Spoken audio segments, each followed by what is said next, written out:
Muy bien, muy bien, muy bien.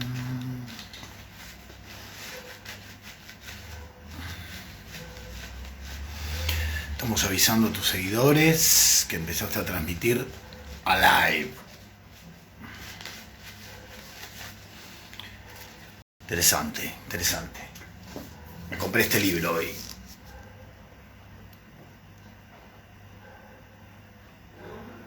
Lo deseaba tanto, tanto, tanto que llegó.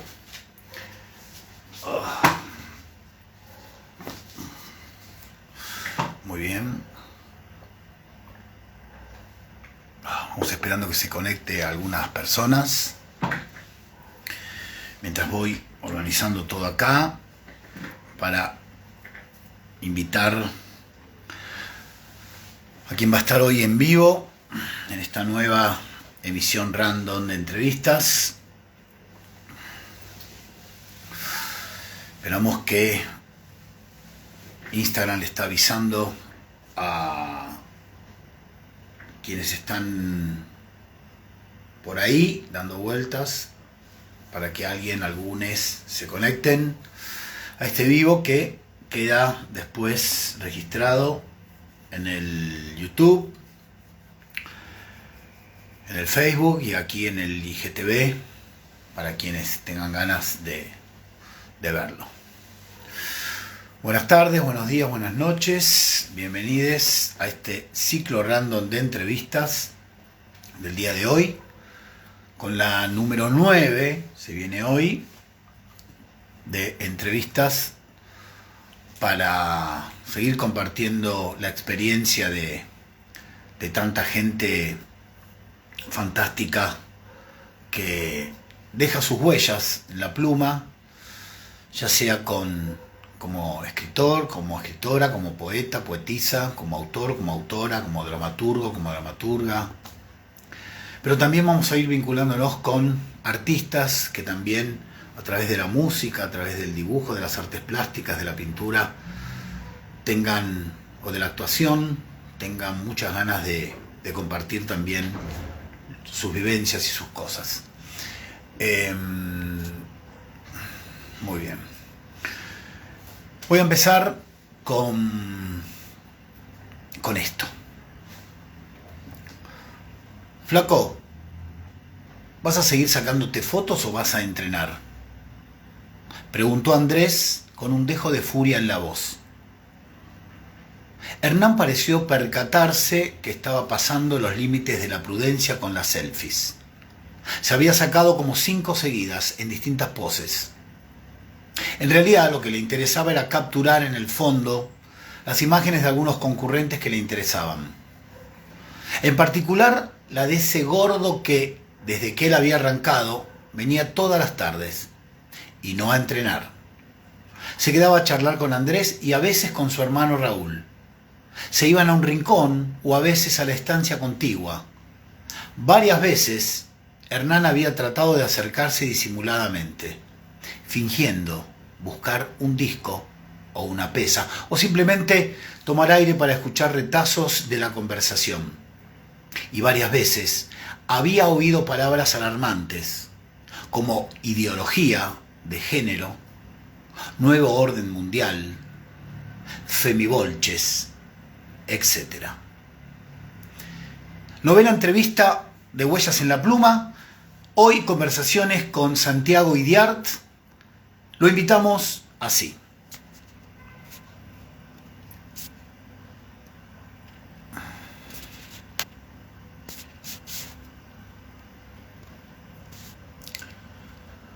A ver. Pero no está el invitado. No está Santiago. A ver. No está, estaba acá, desapareció, salió, se fue. ¿Qué habrá pasado? Vamos a ver si se conecta de nuevo. Esto que acabo de leer recién, esta entrada, se llama, es un fragmento de Hernán y los neonazis que ya vamos a estar compartiendo entre los tantos libros que escribió Santiago, como La balada de la piedra que latía, como Laberinto de escaleras, como Otoño ardiente, relatos de erotismo y pasión entre hombres, o como El sangriento cazador. Muchas de esas historias, esperemos, en un ratito nos esté compartiendo aquí en el Vivo Santiago cuando se vuelva a conectar, porque estaba pero se fue de la conexión, así que esperamos que vuelva a conectarse. Ahí le estoy avisando a ver si se conecta, porque no está, no lo vemos. Ahí le avisé, a ver si ingresa finalmente Santiago Idiart, que es de Tandil y a quien vamos a estar conociendo de a poquito para compartir este vivo, esta entrevista. A ver. A ver, ahí le estoy avisando, pero todavía no se ha conectado otra vez. Le estoy diciendo que se vuelva a conectar.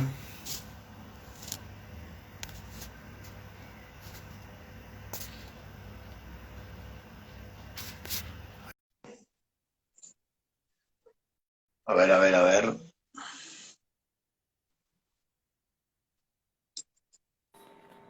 Hola, Santiago. Hola, ¿cómo estás? Por fin, ¿cómo estás? Bien, por fin podemos conectar. Sí, ¿Cómo va? sí, todo bien, muy bien. ¿Vos? Bien, todo tranquilo, Diego. Bueno, me Un alegro. gusto saludarte. Igualmente para mí es un placer tenerte acá. Te habías conectado y habías salido, porque yo siempre hago una introducción, y a veces por ahí la persona que voy a entrevistar manda la invitación y como ve que no la acepto, sale de nuevo y piensa que tiene que volver a entrar, pero no hay problema. Te veo solamente una parte, la parte de arriba no te veo. Tenés A que ver, o levantarla. vamos a dejarlo un poquito. Ahí se me ve bien. Ahí te veo. En realidad te tiene que ver la gente más que yo, pero bueno, está bueno poder compartir. Sí, sí, sí. ¿Cómo estás? Sí, sí. Bien, todo bien. Te decía la otra vez que es un gusto charlar con vos. Yo te sigo desde la época de la revista NX. Me acuerdo de tus columnas. Me dijiste Eh, que es un placer. Primero es un placer que alguien haya leído esa revista que se hacía con tanta pasión por el arte y por informar algo que era en ese momento difícil de conseguir por otros lados, porque recién en el 96, creo, 95, empezó a aparecer lo que, digamos, Internet, ¿no? Empezó a aparecer lo que fue Hotmail en ese entonces. Y sí, es un clásico además, será ir en los 90 para muchos, ir a comprar esa revista, sobre todo los que vivíamos en pueblos chicos, era como un momento de adrenalina, ¿no? Porque pues los jóvenes de ahora no lo entienden. En esa época no solamente era una época mucho más jodida en cuanto a la represión, sino que también no, tampoco existía la tecnología que había ahora, así que había que ir hasta el kiosco, poner la cara, ¿viste? Comprar una revista o un libro relacionado con lo que ahora llamamos LGBT a la vista de todo el mundo, era un tema. Sí, pero además nosotros teníamos un montón de amigos, lectores, que nos compartían que daban mucha vuelta hasta que en algún momento se daba la posibilidad con que no había nadie mirando para comprar, o iban, por ejemplo, en la ciudad de Buenos Aires, iban mucho a Santa Fe y Callao, que era como Santa Fe y Pueyrredón. En realidad era entre la avenida Santa Fe, entre Pueyrredón y Callao, todos los kioscos la tenían y ahí te sentías más libre porque era la gran pasarela LGBT. Pero mucha gente de la provincia de Buenos Aires la compraba en las estaciones, en la zona oeste, en la zona sur. Era fantástico. cuando alguien te contaba eso, y era tremendo a la vez porque vos decías lo que hacía uno, ¿no? Que había gente que nos decía que agarraba otra revista, compraba dos, metía dentro NX y leía por ahí gente de afuera o el gráfico, pero adentro estaba la revista. Sí, yo vivía en Tandil en esa época y había un solo kiosco en Tandil. Tandil, por ahí si nos está escuchando alguien que no es de Argentina, es una ciudad pequeña de la provincia de Buenos Aires, de la campaña bonaerense. Había un solo kiosco que la vendía y en toda la ciudad el kiosquero ya me conocía cuando me veía llegar sin decirme nada, me decía, acá está, discretamente ahí pasando, como si fuera algo clandestino. Eh, Eran todas épocas. Yo recuerdo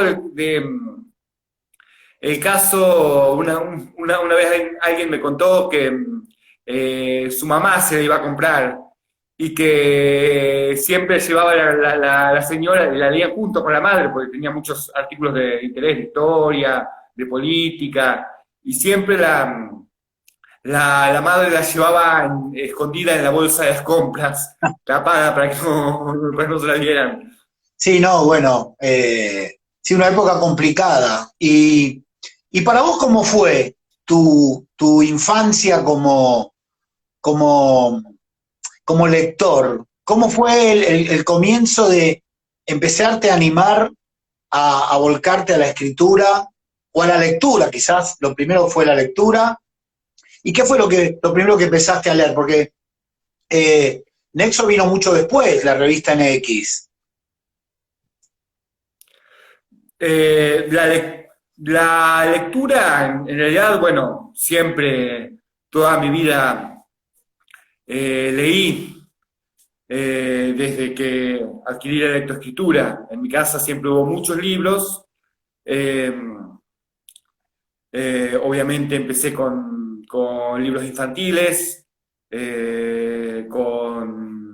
después con juveniles, con novelas, y bueno, si hablamos de lo LGBT particularmente, es un eje temático que estuvo siempre en la literatura.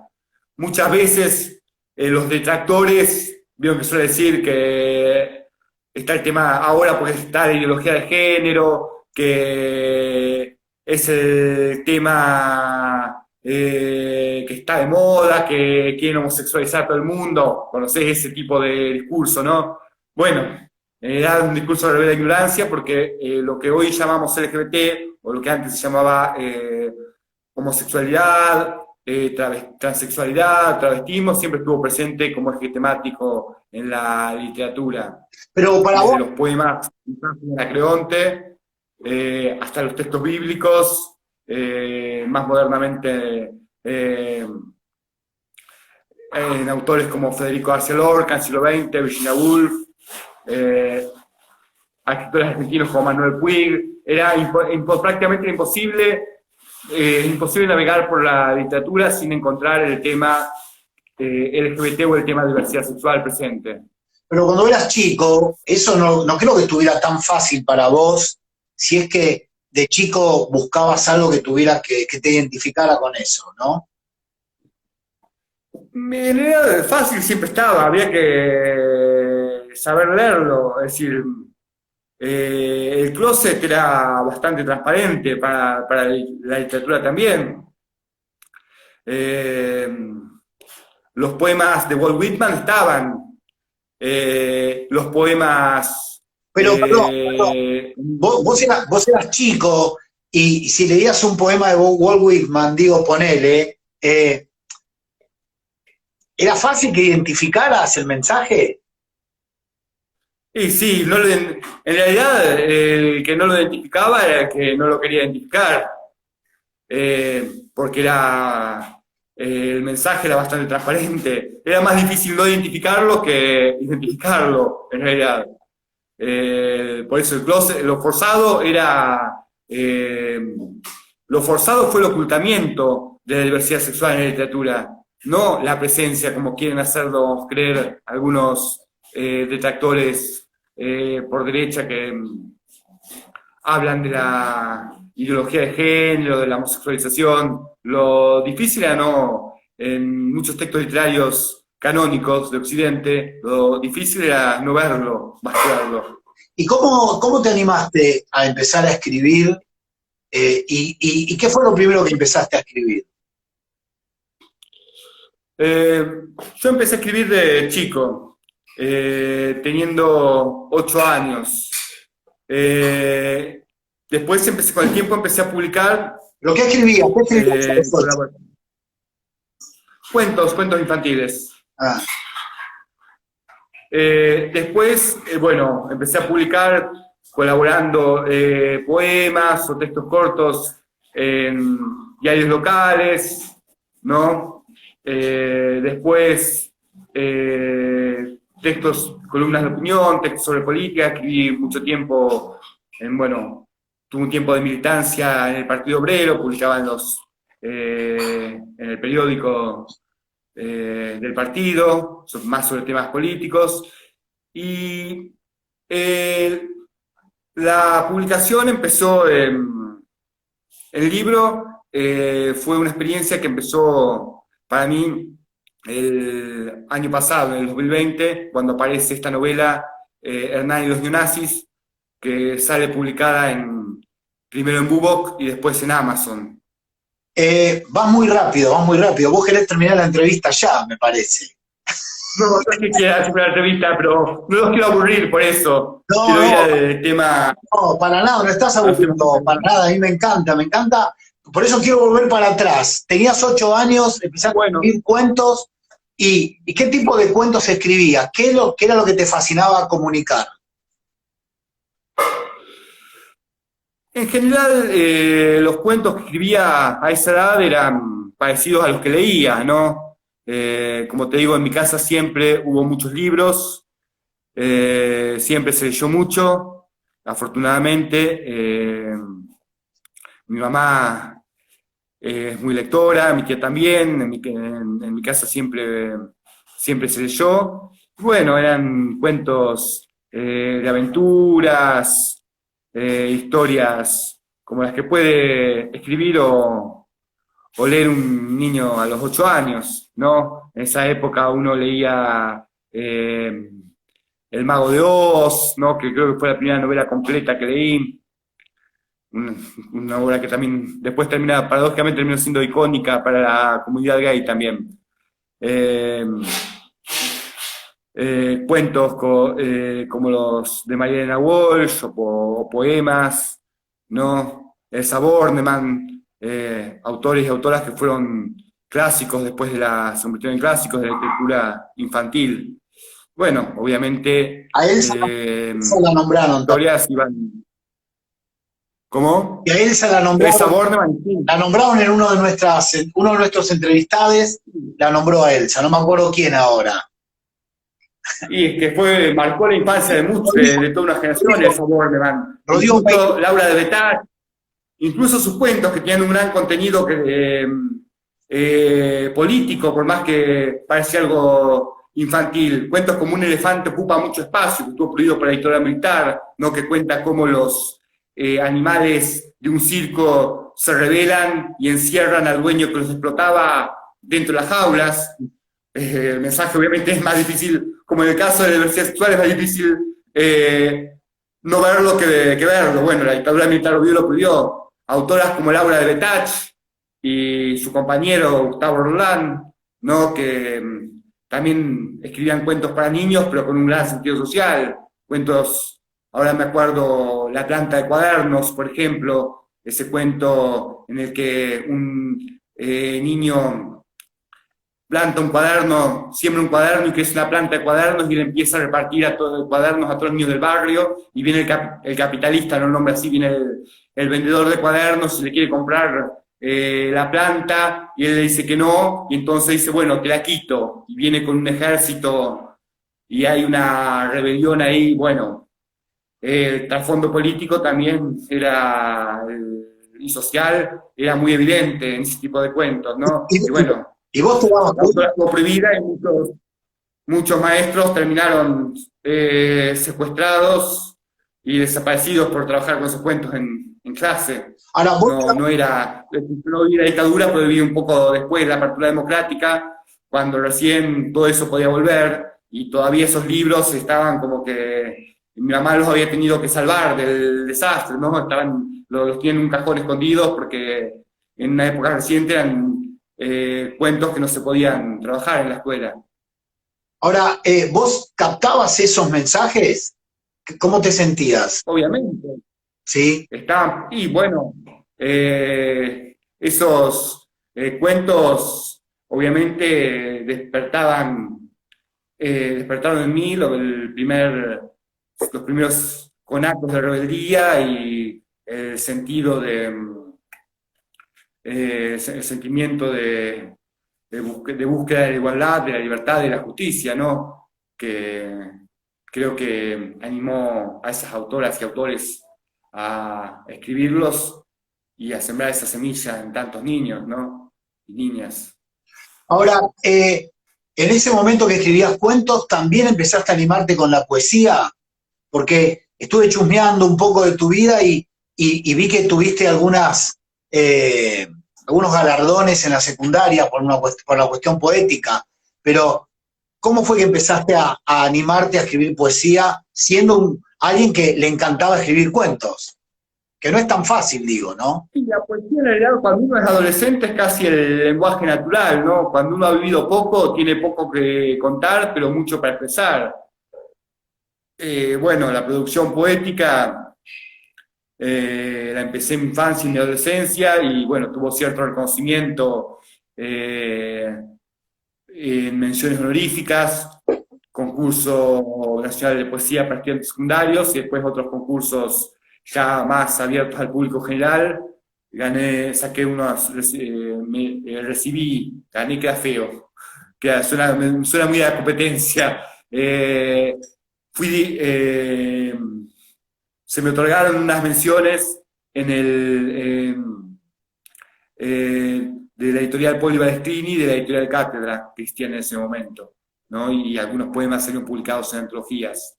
Una antología se publicó en 1997, que se llamó Ardiente Ráfaga Íntima, que era una antología de poemas, que participamos varios autores, y otra se llamó Canción de Primavera, también se publicó en 1997. Yo tenía 16 añitos en ese momento.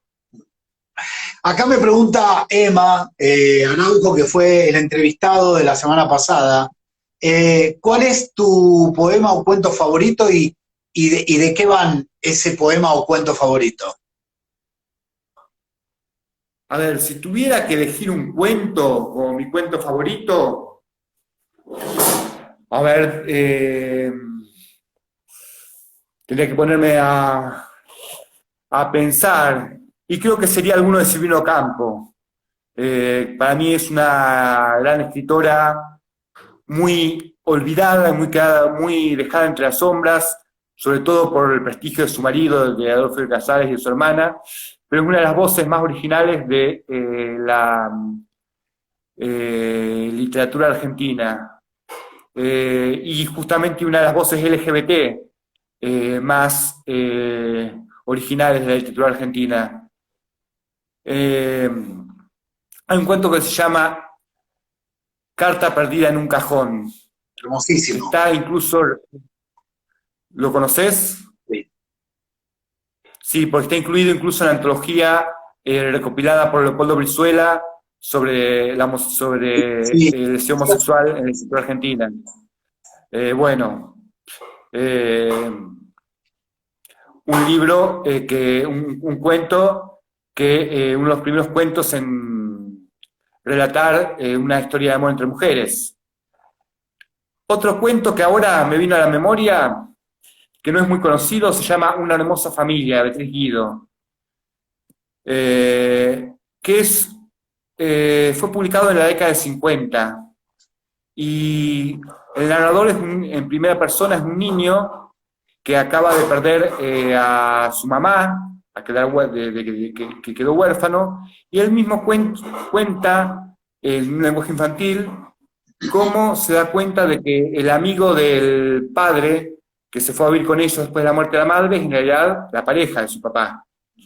Bueno, el nene cuenta esta experiencia familiar, y lo más loco que eso fue escrito en la década de 50, o sea, cuando el matrimonio igualitario era algo que, y la opción de la familia homoparental era algo que no cabía ni en las más recónditas fantasías, y a Beatriz Guido, a una escritora argentina se le ocurrió, una escritora argentina heterosexual, hay que decirlo, se le ocurrió, bueno, incluso casi parece un milagro que ese cuento haya sobrevivido a la censura. Se ve que era porque los censores no leían, y como dice el propio Leopoldo Brizuela en el prólogo a su antología, esos cuentos solían estar en un estante escondido, aparecían en los libros, pero no dando título al volumen, y aparecían en la mitad del volumen como para que hubiese que encontrarlos, ¿no? Y para que el lector pudiese encontrarlos, pero para que pasasen desapercibido para la censura. Es muy loco, incluso uno, cuando trabaja estos cuentos,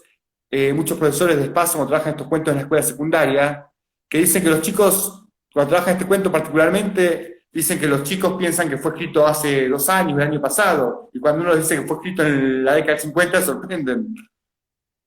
Bueno, pero vos fíjate que en los 70 los músicos de rock, Spinetta, Charlie, escribían con una agudeza particular para que sus canciones filtraran la censura, ¿no? Y que eso también, quienes estaban vinculados al rock captaban perfectamente, pero la idea era que los militares no captaran, y las canciones fueron grabadas y salieron. Y sí, si los artistas se han dado esas estrategias, sobre todo en épocas difíciles. Obviamente uno no quiere que nunca vuelvan esas épocas difíciles, uno siempre apuesta por la libertad y por toda la libertad para crear, pero uno no deja de apreciar que paradójicamente la censura terminaba favoreciendo la creación artística, en el sentido de que las vueltas y cómo se tiene que rebuscar el artista como para que la obra sortease la censura, dio lugar a unas obras fenomenales, ¿no? A unos trabajos fenomenales. Sí, tal cual. Y escuchame una cosa, en algún momento dijiste, esto lo tengo que mostrar. ¿Cuándo te animaste a mostrar lo que escribías? Bueno, mis primeras publicaciones, como te conté, fueron a través de esas antologías de poesía que salieron. Pero, pero antes de mandarla para que se publique, ¿a quién te animaste a mostrárselo? Y mi primera lectora fue mi mamá, Mm. María Cristina se llama mi mamá. Seguramente me va a escuchar, así que le mando un fuerte Un abrazo. beso, María Cristina. Y ella fue la primera, y ella te alentó, te corrigió, ¿qué te dijo?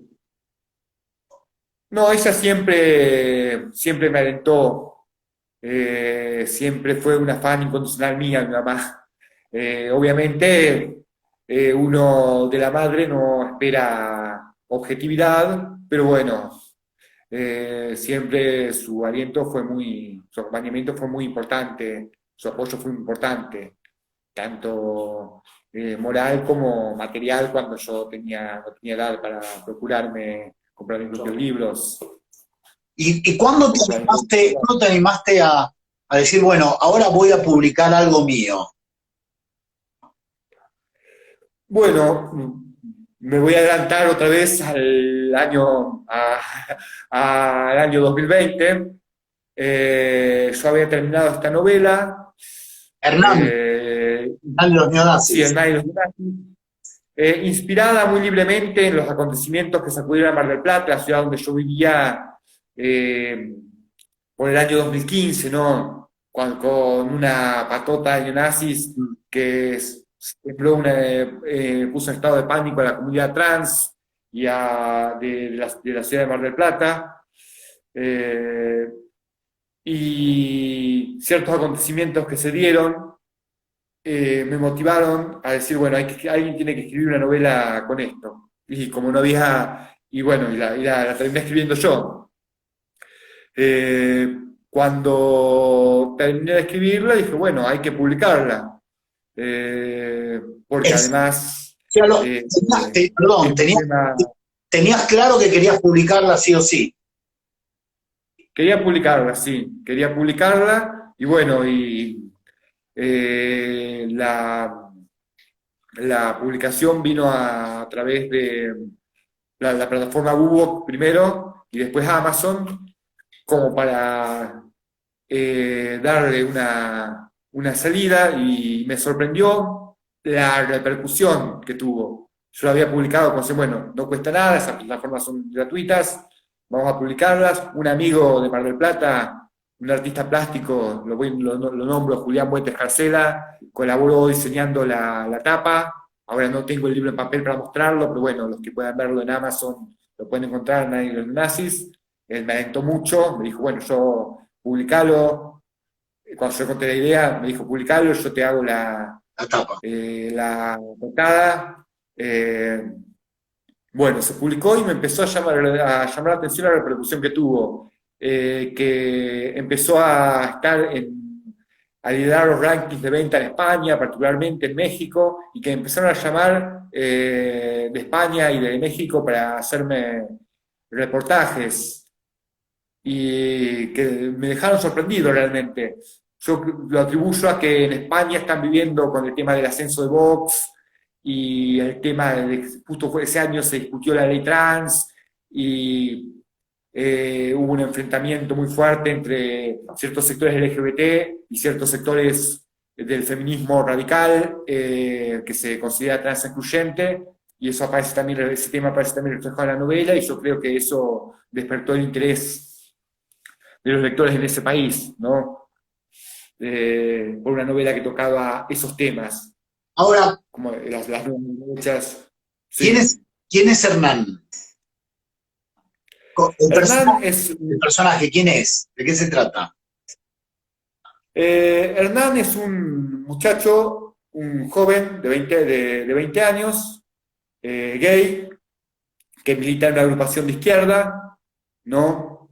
Que en realidad él se define como marica, se define él a sí mismo así, se referencia de esa manera. Milita en una agrupación LGBT de izquierda, junto con unas amigas, y por una de esas cosas de la vida termina enamorándose de un neonazi Ah, que, para el que integraba una banda que se dedicaba a golpear y a perseguir, agredir y golpear a chicas trans. Él supuestamente se infiltra dentro de la banda, para recabar información y hacer justicia por una chica trans asesinada, y bueno, sus sentimientos lo terminan traicionando. Y se da, a partir de eso, se desencadenan toda una serie de hechos que no voy a relatar para no spoilar, vale. pero bueno, la novela tiene trama policial más que amorosa. Bueno, excelente. Y la balada de la piedra que latía es otra de tus historias. Estuve leyendo que me atrapó muchísimo la sinopsis de la historia. Sí, esa novela, bueno, es otro tipo de novela, Sí, es una novela lo voy a calificar de género histórico romántico, histórica. está ambientada en la década del 40 en Argentina. La protagonista, Matilde, es una muchacha que Esta- trabaja Perdón, es como. posterior a Hernán y los neonazis. Es posterior, sí, es posterior. Es el año 1945. Matilde es una muchacha que trabaja en una casa de familia como mucama. eh, Se enamora o inicia una relación con un muchacho inmigrante italiano, trabajador picapedrero, exiliado del régimen de Mussolini, militante socialista, pero por esas cosas de la vida empieza a ser cortejada por un militar de carrera vinculado al naciente peronismo, ¿no? Eh, es el año 1945, reitero, un año bisagra en la historia argentina. Claro. Mi idea fue mostrar un poco cómo impactaron los acontecimientos de ese año en la vida cotidiana de las personas que las vivieron, que les tocó vivir desde abajo, en los hombres y las mujeres de la clase trabajadora que tuvieron que vivir, que les tocó vivir ese proceso, ¿no? El ascenso de una nueva fuerza política que después se convertiría Peronismo. en la fuerza política, sí, la fuerza política más importante de la Argentina del siglo XX. Y cómo les tocó vivir a esos hombres y mujeres el nacimiento de esta fuerza política que no era, que representaba algo que no conocían en realidad. Eh, toca también el tema de la huelga ferroviaria del 50. Y bueno, se trata un poco de hilvanar lo personal y lo político en la vida de los personajes. De todas maneras, ambas novelas están atravesadas por una mirada militante, ¿no? Por una mirada de una necesidad de contar también un contexto político de nuestro país y de dos momentos también muy relevantes. Sí, es así. De alguna manera, en las dos se muestra cómo interactúa las personas con sus sentimientos, sus emociones, eh, con el marco político y los acontecimientos políticos que las condicionan, ¿no? Y cómo las personas, mis protagonistas, tanto Hernán a principios de 2000, como Matilde en la década de 40, quieren conciliar sus sentimientos con la realidad, con una realidad política que muchas veces resulta ser cruel. Es decir, estamos en un país que fue muy castigado, y todos lo sabemos, ¿no? Un país en el que la violencia muchas veces se convirtió en el eje de la vida política. Y eso ha sucedido lamentablemente en distintas épocas. Bueno, los 40 fueron una época bisagra y este tema aparece particularmente, ¿no? La represión política, la persecución política, la grieta, las grietas que separaban a las personas incluso dentro de la misma familia, dentro de la misma clase, y cómo hacer florecer el amor en esas condiciones. Ahora, hablábamos de novelas, pero vos arrancaste hablando que a los 8 arrancaste con los cuentos. ¿Y te animaste a escribir cuentos y a publicar cuentos? ¿Otoño Ardiente qué es? Es un libro de cuentos, como el subtítulo lo dice, es relatos de erotismo y pasión entre hombres. Son cuentos que podríamos definir como de carácter erótico, pero que los conflictos que viven los personajes, si bien se procesan a través del sexo, no se agotan en él, ¿no? Eh, bueno, hay una colección de 5 o 6 cuentos. Eh, Hay una historia acerca de un hombre perteneciente a la comunidad lucina, a la comunidad de osos, digamos, que viaja a Bolivia y bueno, y tiene un encuentro ahí con un muchacho, con un pastor en el lago Titicaca, el muchacho de la Isla del Sol se llama ese cuento, que cambia su vida para siempre. El cuento que da título al volumen, que es Otoño Ardiente, que narra una historia de amor entre un octogenario y un joven de 25 años. Otro cuento que hace referencia al sometido, que hace referencia a dos hombres en una relación sadomasoquista. Una relación sadomasoquista, pero de amor al mismo tiempo, porque estamos hablando de una pareja. El hombre y el espejo, que por ahí es el más elaborado de esos cuentos, trata acerca del monólogo interior de un hombre que se enfrenta a la soledad mientras mientras evoca la presencia de otro que ya no está, que se fue. Es un cuento sobre la ausencia, fundamentalmente. Bueno, son, como dije, son relatos eróticos para adultos, pero que por lo menos intenté que, más allá de lo erótico, hablasen de conflictos humanos. ¿Y qué te atrapa para escribir ese tipo de cuentos? ¿Qué te impulsa, no que te atrapa? Sí, ¿qué te atrapa y qué te impulsa a escribir? Porque no hay mucho relato erótico con un trasfondo un poco más complejo que solamente contar eh, cuentos que estén más rozando lo porno, ¿no? Eh, ¿qué te lleva, qué te impulsa a escribir ese tipo de cuentos?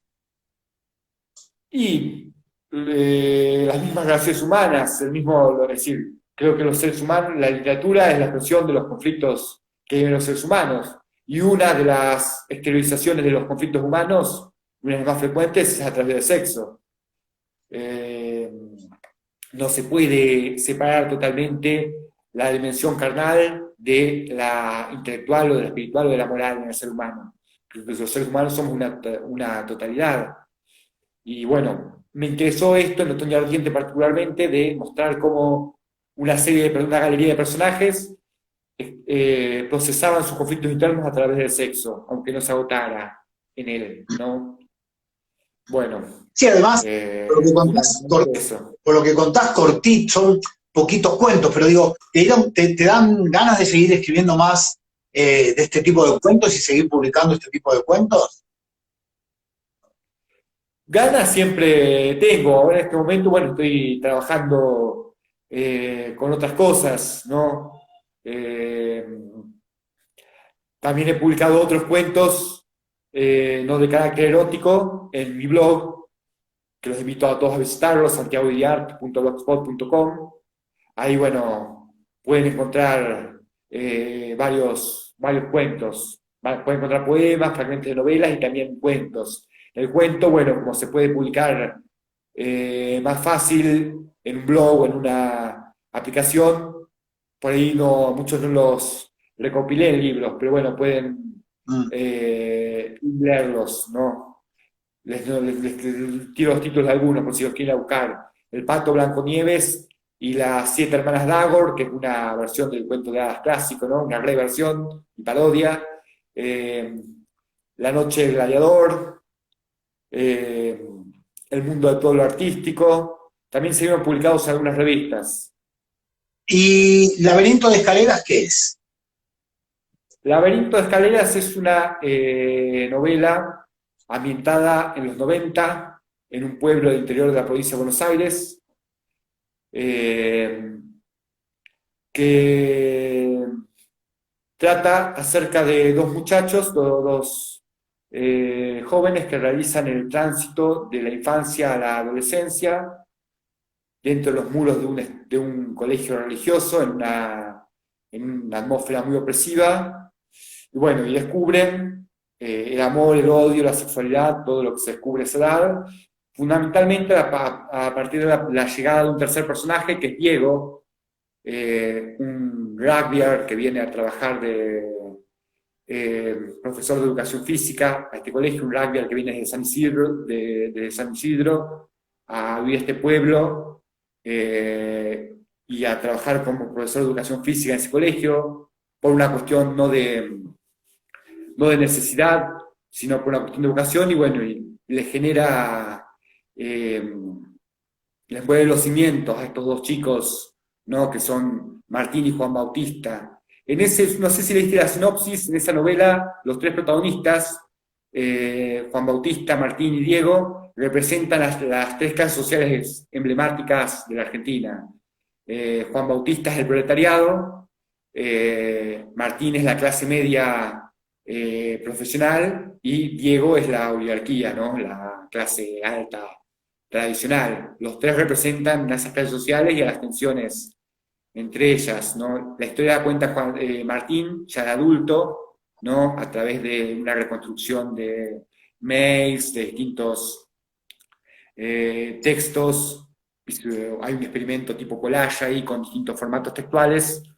Eh, Martín, ya de adulto, reconstruye hacia el pasado y se reencuentra con esa etapa de su vida, ¿no? En la que tuvo su amigo, su mejor amigo de la infancia, Juan Bautista, y el que fue su primer amor nunca concretado, Diego. Ahora, Un amor platónico, no trágicamente. ¿tus historias fueron escritas correlativamente o alguna la escribiste antes y la publicaste después? Mira, Laberinto de Escalera, ya estamos hablando del tema, tuvo una historia larga. Lo había escrito hace mucho tiempo y lo había escrito de un tirón. Eh, Durante la cuarentena la volví a leer y dije, esta historia le falta algo, hay que reescribirla. Quiere decir, no está para publicarla así, pero al mismo tiempo esta historia tiene que contarse, tiene que salir porque estos personajes dicen vivir, digamos. Entonces hice una reescritura con algunos agregados, es un trabajo similar al que hizo, no pretendo compararme, por favor, que no se interprete mal, un trabajo similar una propuesta similar a la de Julio Cortázar en La Barca, o Nueva Visita a Venecia, que Sí. escribe un cuento propio, pero que había dejado en stand-by hace años y lo recupera. Bueno, hice ese trabajo, no digo que con la misma maestría que Cortázar, porque obviamente lejos de compararme, pero bueno, el mismo procedimiento, ¿no? Revisitar un texto escrito en otra época de la vida, en otro contexto, y agregarle, prepararlo y transformarlo, digamos, en una novela que creo que es legible en esta época. También la pueden encontrar por Amazon, está incluso disponible para los abonados de Amazon Kindle, la pueden leer gratis. Ahora escúchame, ¿estás todo el tiempo escribiendo? ¿Estás todo el tiempo craneando o tenés tus momentos de no, de me tomo mi tiempo y no, o estás todo el tiempo craneando cosas? Mira, estoy todo el tiempo trabajando. En realidad, tiempo de escritor yo no tengo el cuarto propio, digamos. Yo tengo mi trabajo, mis ocupaciones aquí en un negocio, pero bueno, siempre estoy, particularmente mientras atiendo mi negocio o en todo momento, estoy tomando notas, tomando apuntes, haciendo bocetos, que son los que después se transforman en el producto que les entrego a mis lectores. ¿Y cómo te imaginas esos lectores? Y algunos no me los tengo que imaginar porque algunos se han comunicado conmigo, me han... Pero bueno, eh, antes que se comuniquen y cuando escribís, pensaste cómo iban a ser tus lectores, dijiste, ¿cómo te los imaginás? y qué pregunta, una pregunta un poco difícil, depende de cada libro. Por ejemplo, La balada de la piedra que batía, la lectora modelo creo que fue mi mamá, porque mi mamá muchas veces me ha preguntado, me ha dicho, Santiago, quiero una historia de amor, quiero leer una historia de amor, escribime una historia de amor más tradicional. Y bueno, empecé a pensar y salió La balada de la piedra que batía, que fue la primera lectora. Otros, y que además, bueno, es un género muy frecuentado por lectoras, sobre todo por mujeres eh, de mayores de 50 años. Hay clubes de fans, ¿no? De autoras como Florencia Bonelli o Gloria Casañas o Viviana Rivero que escriben este tipo de novelas y bueno, y tienen sus lectoras tienen casi todo ese perfil. Bueno, mi mamá pertenece a esas lectoras y quise escribir una novela para ella que le gustara a ella y a sus amigas, fundamentalmente, y salió La balada de la piedra creativa. Otros lectores, bueno, son yo muchas veces pienso en la comunidad LGBT, aunque bueno, no creo que haya la literatura es para todo el mundo, ¿no? Es igualitaria, pero bueno, siempre pienso que muchas veces los lectores de la comunidad quieren leer historias que los representen, o que los representen, no, que los identifiquen, o que los desidentifiquen incluso, también puede ser un punto, ¿no? Eh, que no, eh, que sean incluso sus temores o sus rechazos también focalizados ahí. Eh, Eso es otro perfil de lector. Ahora estoy, por ejemplo, trabajando en una novela, te doy la primicia de paso, que va a salir antes de fin de año, una novela de fantasía terror, es mi primera incursión en ese género, protagonizada por una mujer trans. Y obviamente, bueno, estoy esperando el veredicto, digamos, el veredicto no, estoy esperando la lectura de las lectoras trans, los lectores trans. Me gustaría ¿Ya, saber quizá. ya tiene título? Los monstruos son los otros, se llama. Realmente, si bien obviamente aspiro a que me lea todo el público posible, me gustaría que la comunidad trans se sienta representada con dignidad, ¿no? Y las devoluciones de los lectores trans las voy a esperar muy especialmente, de los lectores trans y de las lectoras trans. ¿Por qué, Las voy a valorar muy especialmente. por qué crees que no hay tanta trascendencia con autores, autoras LGBT? Dentro de la comunidad, digo, ¿no? La gente lee menos que antes, pero te encontrás con un montón de gente LGBT que lee poco de material LGBT. Eh, ¿Por qué pensás que puede pasar eso? La verdad que no, yo particularmente no la veo, no tengo esa percepción. Pienso que se lee mucha literatura LGBT o literatura de temática LGBT. No la lee solo la gente LGBT, por ejemplo, ahora en este momento hay como una moda de la narrativa que se llama BL o Boy Lover entre las mujeres jóvenes, las mujeres heterosexuales, ¿no? Hay un boom de la literatura, de la narrativa gay entre varones, ¿no? Entre el público femenino. Un fenómeno sociológico y literario muy interesante que alguna vez habrá que analizar. Eh, y creo que también, bueno, hay autores LGBT que se han convertido en clásicos, como Manuel Puig, Leopoldo Brizuela, bueno, no, otros autores que no son LGBT, pero que han escrito, no son personalmente LGBT, pero que han escrito sobre temática LGBT y de mucha importancia, como Piglia, Ricardo Piglia, con Plata Quemada, o Abelardo Castillo. En este momento está una de las figuras principales de toda la Argentina, es una mujer trans, Camila Sosa Villada, Mm, con su suceso de las malas, no podemos dejar de nombrarla. tal Creo cual. que la literatura LGBT está más viva que nunca, tanto como temática como los autores que la escriben. Ahora, ¿quién es el sangriento cazador? El Sangriento Cazador forma una biología junto con Hernán y los nazis. Es una novela policial, un policial negro de enigma. Trata acerca de una serie de crímenes dentro de la comunidad de los osos, ¿no? Dentro de la subcultura gay de los osos, una serie de crímenes y una pareja muy inusual de detectives que es publicada, que es convocada para resolverlo, ¿no? Un policía retirado que pertenece gay, que pertenece a la comunidad usina y su pareja, que es un no binario, una marica no binaria, se referencia así, ¿no? Bastante más joven, 30 años menor, que son convocados especialmente para trabajar dentro de estos para resolver estos crímenes dentro de la comunidad usina. Y bueno, se adentra en un mundo de crímenes, perversiones, y donde todo enigmas, intrigas que no terminan de resolverse.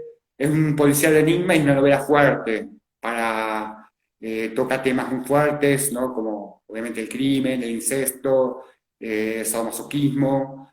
Los protagonistas atraviesan se enfrentan a este desafío de entrar en ese mundo, resolver el crimen, hacer que triunfe la justicia y salir indemnes de eso, ¿no? Bueno, es el desafío, a ver si lo lograrán. ¿Cuándo la escribiste?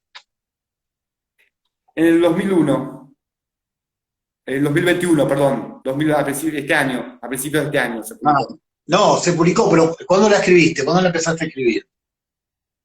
La escribí prácticamente de un tirón, a fines del 2020 salió publicada. Qué bueno, bueno, es genial. Pasando, damos vuelta así y nos vamos a...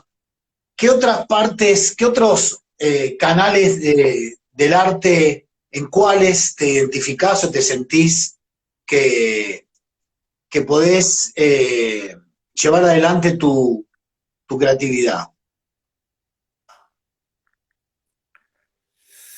Eh, Otros canales de arte, otros lenguajes artísticos en los que puedo trabajar, decís ¿Lo vos. que trabajás o te gusta o te encantaría incursionar en guiones, Ah, bien, en... perfecto. Pues sí, bueno, me gustaría mucho escribir. He escrito guiones para cine. Ajá. Nunca se han estrenado ni publicado, y he escrito también obras de teatro. Tampoco las he publicado ni tampoco se han estrenado. En algún momento es una asignatura pendiente que tengo de dar a conocer esos trabajos. Y obviamente me encantaría que en algún momento se filmaran o se proyectaran. Eh, pero bueno, queda como asignatura pendiente. Por ahora es un ejercicio literario para mí. Y escúchame, cuando empezaste a lanzarte como escritor, ¿todo esto partió desde Tandil o fue cuando te fuiste hacia un lugar mucho más grande, tipo Mar del Plata, como contabas, o la ciudad de Buenos Aires, o Rosario, Córdoba? Ahora vivo en Pergamino. No, lo de publicar ya más profesionalmente surgió acá en Pergamino. Creo que bueno, tuvo mucho que ver el contexto de la cuarentena. Eh, yo eh, había, yo venía trabajando mucho. Trabajo en una oficina pública por la mañana, a la noche trabajaba en un boliche de seguridad. Bueno, obviamente lo del boliche se cortó, se había cortado antes para mí, me había retirado antes de ese trabajo, puse mi propio negocio y dije, bueno, tengo que hacer algo con este tiempo no libre, pero ahí muerto, sobre todo en el negocio, mientras espero los clientes. Digo, bueno, ¿qué me gustó siempre hacer? Escribir. Bueno, voy a escribir y voy a publicar. Y bueno, con esa herramienta, empecé con esa herramienta que es Amazon, y después a fines del 2020 apareció la posibilidad de publicar en el país, en la editorial de autores de Argentina. El próximo libro va a salir bajo el sello de Duncan, de la editorial Duncan. Ah, bueno, muy bien, muy bien. Te hago una pregunta que les hago a cada una de las personas que pasaron por acá. Eh, ¿Qué te hubiera gustado y con quién? Dentro de la comunidad de escritores o de escritoras. ¿Qué te hubiera gustado y con quién? ¿Qué me hubiera gustado y con quién? Eh, Me quedó pendiente una conversación con Leopoldo Brizuela, pobre, que ya no está. En una época yo leí su novela Inglaterra, una fábula, siendo muy joven, me impactó mucho. En esa época no existía Facebook, dejé un comentario en la página de él. Él me llamó por teléfono, que fue una sorpresa para mí, sonó el teléfono en casa y era Leopoldo Brizuela, que lo había conmovido el comentario que yo había dejado, la lectura que yo había hecho. Mantuvimos comunicación epistolar un tiempo, yo vivía en Mar del Plata, vivía en La Plata en ese momento, y bueno, y nos quedó un café que lamentablemente nunca nos pudimos tomar. Un gran escritor y un gran hombre, Leopoldo. Fue una pérdida muy grande para la literatura argentina su desaparición física. Y antes me decías que vos estabas en cualquier momento, en cualquier lugar. ¿Te pasó, te sucedió esto de la página en blanco, de sentarte y decir, no me sale nada? No, no creo en la página en blanco, es trabajo.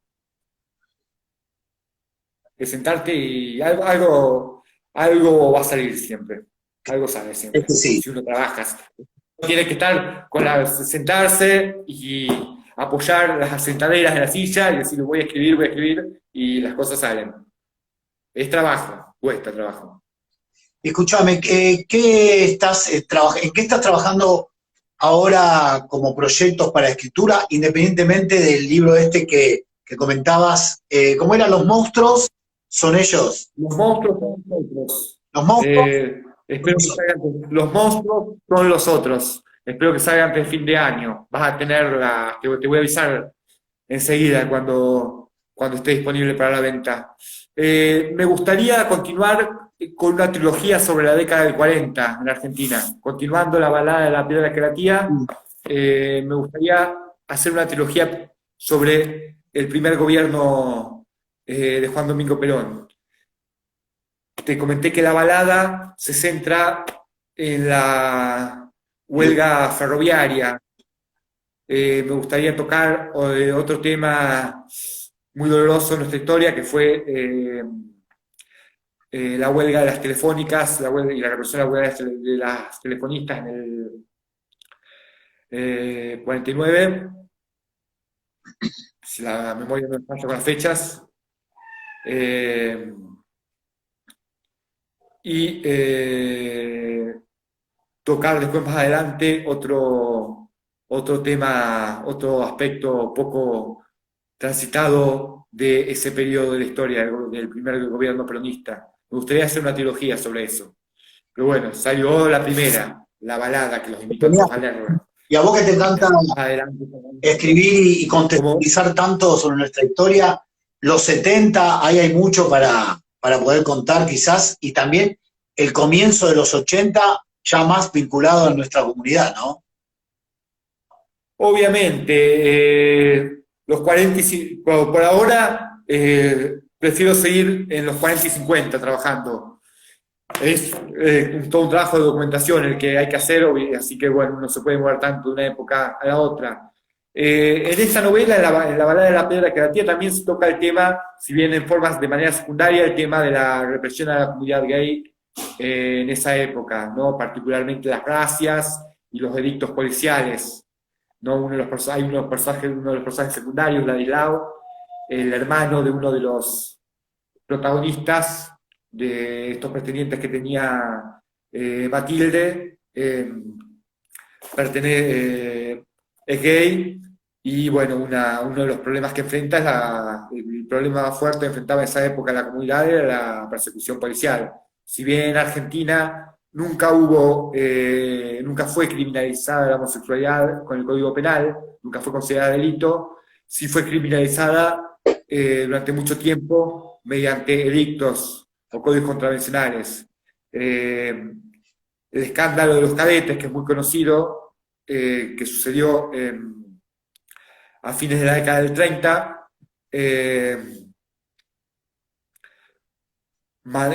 desató toda una ola de represión contra la comunidad gay. Ahora está Adrián Melo trabajando mucho sobre ese tema. Hay un pedido incluso que podemos reflotarlo para que se publiquen, para que se den a publicidad las fotos, ¿no? De ese escándalo, porque forma parte de los anales de la represión en Argentina. Ya el golpe del 43, que lleva a Perón al poder, ¿no?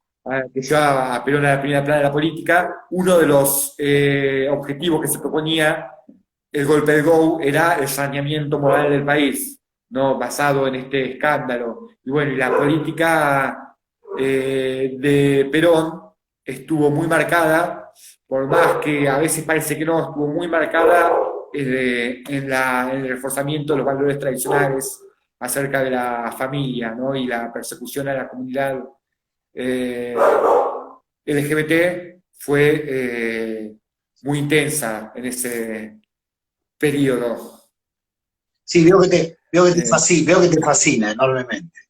sí, sí, el trabajo de la reconstrucción histórica me gusta mucho. Bueno, por eso los invito a leer esta novela. Creo que aparecen, por lo menos se plantean ciertas cuestiones sobre nuestro pasado, no sé si las resolví bien o mal, pero me gustaría que los lectores me lo dijeran. Sí, y que invite al debate, en definitiva también, ¿no? Sí, obviamente. El debate es muy importante, es una época que sigue generando discusiones y bueno, creo que la discusión no hay que evitarla. Los debates históricos hay que darlos sin caer en la falacia dominen, sin caer en el si decís esto sos Pacho, si decís esto sos Gorila, si decís esto sos Peroncho. La historia es para mirarla de frente, ¿no? Santiago, para La novela, ahí estoy buscando. ¿Cómo se llama la novela? Se llama La balada de la piedra que latía. la verdad, La encuentran en Mercado Libre, en Amazon. que la pueden buscar también, lo pueden buscar a Santiago por el Facebook, por el Instagram, Santiago Idiar en ambos casos, y si no en el blogspot.com también está, y ahí pueden consultar todos los textos que ha publicado. Santiago, como para ir terminando, ¿qué libros estás leyendo actualmente? ¿Qué te inspira a leer? ¿Qué lectura te atraviesa? En este momento, bueno, justo estoy con este libro, Mi vida como hombre, de Philip Roth, un autor norteamericano. Ahí está, está. Eh, Paralelamente, soy leer varios libros a la vez. Soy poliamoroso con los libros únicamente. En mi vida tengo mi pareja, que le mando un saludo también, me va a escuchar seguramente. O te va a ver Eh, después, porque esto queda subido en el IGTV, en el soy, Facebook y en soy YouTube. poliamoroso con los libros, sí, soy poliamoroso con los libros. Estoy leyendo también la novela Rugby de Manuel Soriano. Terminé hace poquito una novela de El portero de Reinaldo Arenas, otro ícono de la cultura LGBT. Eh, Tengo en agenda para leer, que hace poco terminé El tiempo entre costuras, la secuela de Tiempo entre costuras, Cira. El tiempo entre costuras la había leído el año pasado. Y bueno, tengo agenda Come Tierra de Dolores Reyes, que todavía no lo leí. Bueno, Santiago, yo te agradezco infinitamente que te hayas copado para contarnos un poco de toda tu creatividad. Esto da para seguir hablando, pero no voy a decir que el tiempo es tirano, como dicen en la televisión, pero sí digo que estirar estos reportajes por ahí, después la gente no los ve, ¿viste? Por ahí yo prefiero reencontrarme otra vez con quienes entrevisto más adelante para seguir profundizando con otras cosas más lindas que van a quedar en el tintero como siempre. ¿Tenés algo más para agregar? ¿De dónde pueden conseguir tus libros? Que ya lo dijiste, pero puedes repetirlo de nuevo. El agradecido soy yo. Bueno, pueden entrar, visitar mi página de autor en Amazon, ponen en el buscador de Amazon Santiago Illard, les va a aparecer mi bibliografía y todos mis libros. Todos están para descargar desde Amazon en formato digital. Si los quieren comprar, la mayoría los pueden comprar por Book Depository, porque comprar desde Amazon en Argentina es complicado, así que bueno, está Book Depository. También los pueden conseguir por Mercado Libre Argentina. La balada de la piedra que latía, que es el único de mis libros por ahora que ha sido editado en el país, está a la venta por Mercado Libre Argentina, en cualquier parte del país, en varias librerías digitales. Ustedes ponen la balada de la piedra que latía, Santiago Illard, en el buscador de Google, le van a aparecer todas las tiendas digitales en las que está. En la librería Autores de Argentina, en Villa Crespo, en Cava, en la librería Frame 8, en Mar del Plata, en la librería El Pez Volador, en Rosario, en la librería Alfa, en Tandil, y en otras librerías del interior del país que no las puedo nombrar a todas, pero bueno, está en varias librerías del país, sino la vieja confiable, Mercado Libre, que llega a todo el país. Cuesta 600 pesos. La editorial quería subirlo un poco, pero prefiero que sea accesible al bolsillo popular. Sí, y además, si no, te escriben a vos para cualquier duda que tengan. Obviamente me encuentran en Santiago Illard, me encuentran en Facebook, Santiago Illard Escritor es mi página, mi blog santiagoyar.blogspot.com.ar o me googlean simplemente. Bueno, Santiago, te agradezco infinitamente, te mando un abrazo gigante y espero que nos volvamos a encontrar pronto. El agradecido soy yo. Fue un gusto charlar con vos, Diego. A mí también. Nos vemos. Nos vemos, suerte. Gracias, igualmente. A ver, ahora, ahí está eliminado.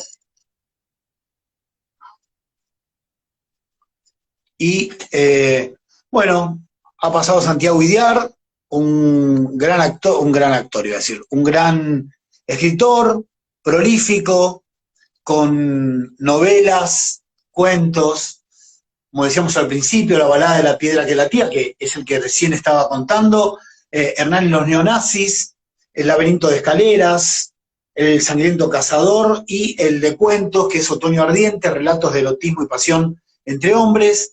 Lo pueden buscar, lo pueden googlear, como planteamos y hablamos hace un ratito, invita siempre al debate, siempre atravesado por una cuestión histórica que atraviesa nuestro país y también por toda la cuestión que nos atraviesa a quienes somos o pertenecemos, ya sea en el activismo o en la vida, a la comunidad LGBT+.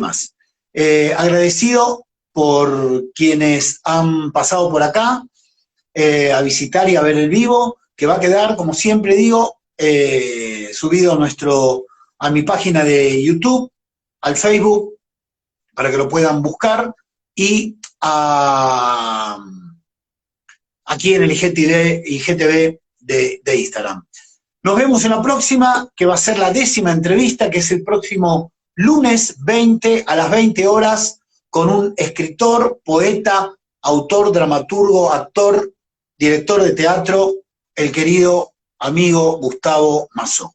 Gracias, nos vemos pronto. Estos fueron otros momentos más de estas huellas en la pluma. Conversando hoy fue con Santiago Idiar.